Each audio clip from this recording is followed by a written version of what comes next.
Hello everyone, welcome back. In today's video, I'm going to show you exactly how to connect your EV charger to the Smart Life application step by step. So first of all, you need to download and install the Smart Life application from the Google Play Store or App Store. Now, you just have to simply open the application, and when you sign in, you need to allow Bluetooth, location and the network permissions because the application needs these during the setup. Now, once you have done that, once you have opened your Smart Life application, you need to turn on the EV charger and wait for the Wi-Fi indicator light. Now, most of the Smart Life compatible EV chargers enter into the pairing mode when you hold the reset or the Wi-Fi button for around 5 to 10 seconds until the Wi-Fi light starts blinking rapidly.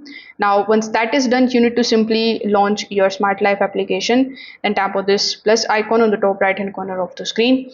Afterwards, tap on the option of add device.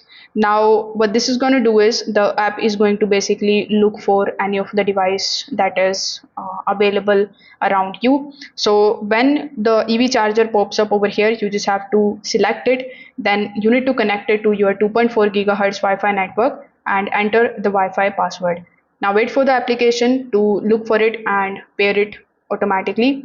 So once it is connected, you will be able to do a lot of things, like you will be able to recharge, rename the charger, or assign it to a room or a location. You can also test the charging controls inside the application.